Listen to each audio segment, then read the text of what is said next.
Aum Gangadipataye Namaha.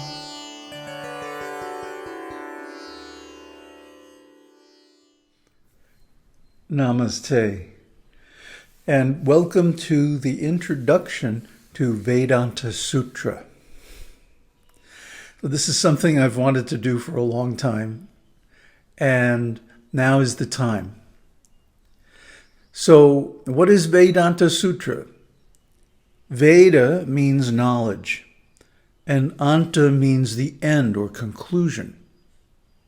So the conclusion of all knowledge, the end of knowledge, the purpose of knowledge is what? According to Vedas, to realize Brahman, to realize or cognize the source of everything,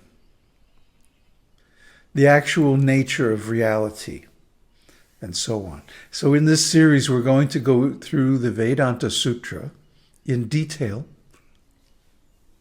and we're going to examine these topics in the light of my purposes. What are those purposes? Here, I'll put them up on the screen. I want to reveal the original and most authentic Advaita source teaching. There are many Advaita literatures, but Vedānta-sūtra is the original. It's the one that started the whole thing.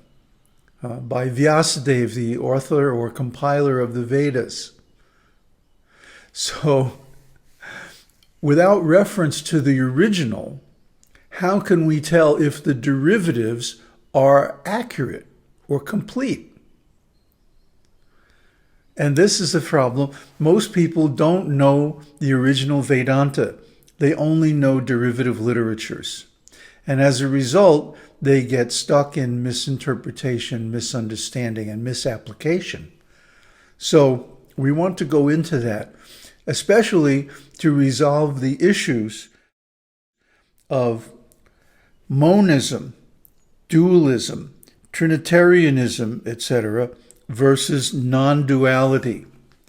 The actual Advaita teaching is non-duality, because duality is the fundamental split in reality between the subject and the object, the perceiver and the perceived, the witness and the action. Non-duality means there is no split, that they are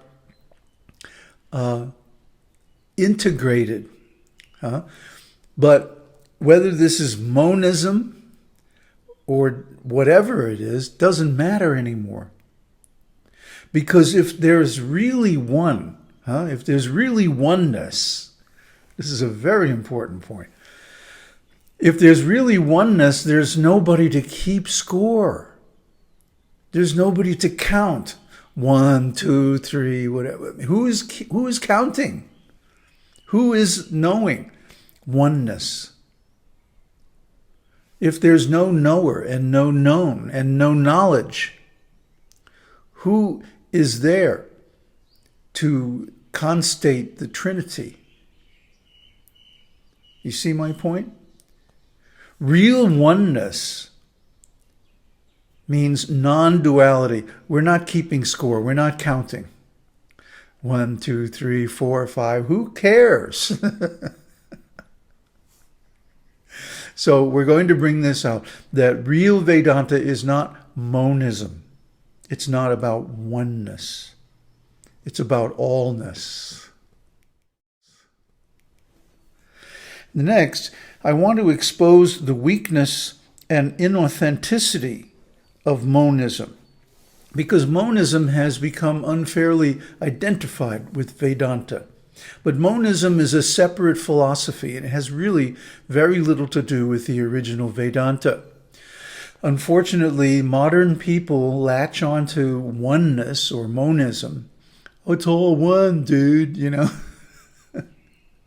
And they think that's the answer to all the philosophical problems, but that's a very inadequate answer.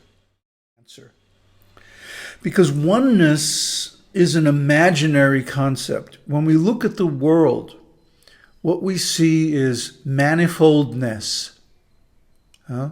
We see a lot of different things happening, a lot of different objects, and they really are different, aren't they? Like, you have your thoughts and your mind, I have my thoughts, and we can't read each other's minds, under ordinary circumstances anyway. But there are some beings who can. And who are they, and what is the difference? Well, we're going to explore all of this. Oneness is distinct from non-difference. And the example that's given in the Vedas is the ocean and the foam or the waves. The ocean is made of nothing but water. And the waves on the ocean and the foam on the waves of the ocean are nothing but the same water. Yet they appear to be different. That is an illusion. Actually, they are non-different. The waves are only water, and so is the foam. They only appear, and this leads to the important concept of the overlay. The overlay is a conceptual grid or filter that is superimposed on the actual reality. And that is the nature of Maya, illusion. So the theory of illusion is really the theory of upadi. The Sanskrit word is upadi, which means an overlay or superimposition, a limiting adjunct. Like the waves are the limiting adjunct of the ocean, and the foam is a limiting adjunct of the wave. So it's a little sophisticated, but if you get it, it really makes a huge difference in your meditation. The next thing is dry logic without meditation can't reach realization. You have to have a practice. You have to be withdrawing the mind from its normal, ordinary, conditioned state and immersing it in a higher state that allows you to cognize the actual reality. So we're going to go into the practices that are related to all these concepts. This isn't just a dry exercise in philosophy. We're not putting forth our philosophical concept and battling all the people who get it differently. But we're trying to clarify what is the actual practice that leads to realization. And for this, you have to have access to someone who's realized. It can't be a matter of simply dry logic and reasoning or philosophical abstraction. It has to be lived, experienced. Then you become Vedanta Darshi, one who sees the Vedanta. I also want to expose Neo-Advaita as a purvapaksha argument against Vedanta. For example, these Neo-Advaitans who say, oh, it's all one, man. Just when you see it like that, that's all you have to do. You just have to think it's all one, and you realize that's it. Well, guess what? That argument is one of the purvapakshas, one of the, in Shankara's commentary on Vedanta, he goes through each point and gives all the possible arguments against it and then refutes each one. And that argument that it's all one, man, so all you have to do is recognize that and that's it, you don't have to practice. That is the first purvapaksha argument against authentic Vedanta. So you see what has happened in the West, and the same thing has happened in Buddhism.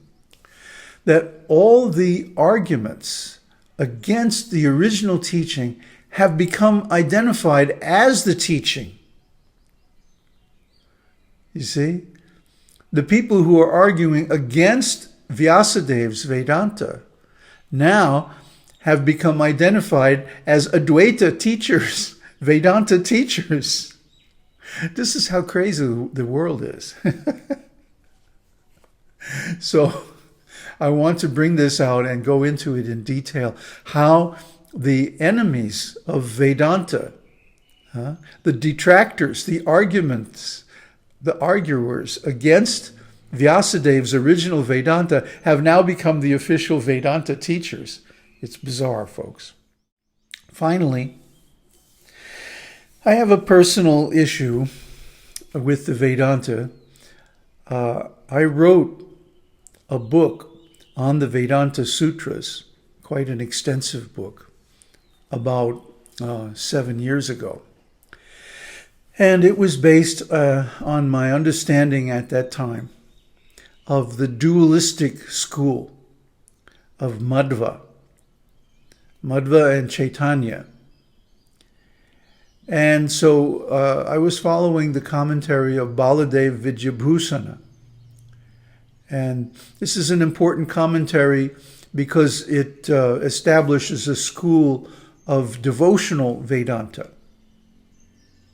But it goes too far, and it actually misquotes the Buddha and misquotes Shankara and ascribes to them things that they never said in an effort to make them look ridiculous and defeat them.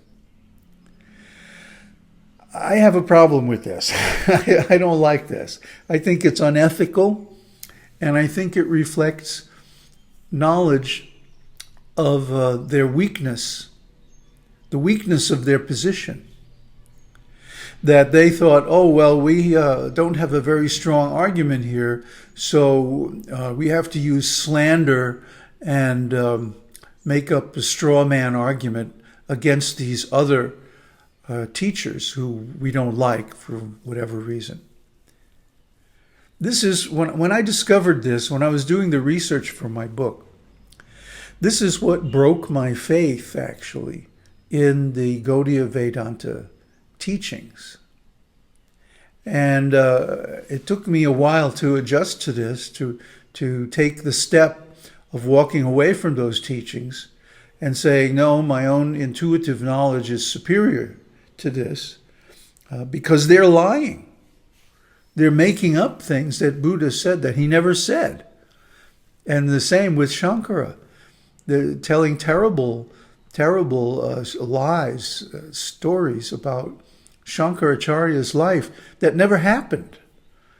So if you do your homework, you will see that these various schools of Vedanta, so-called Vedanta, are actually against the original intent of Vyasadev's Vedanta Sutras.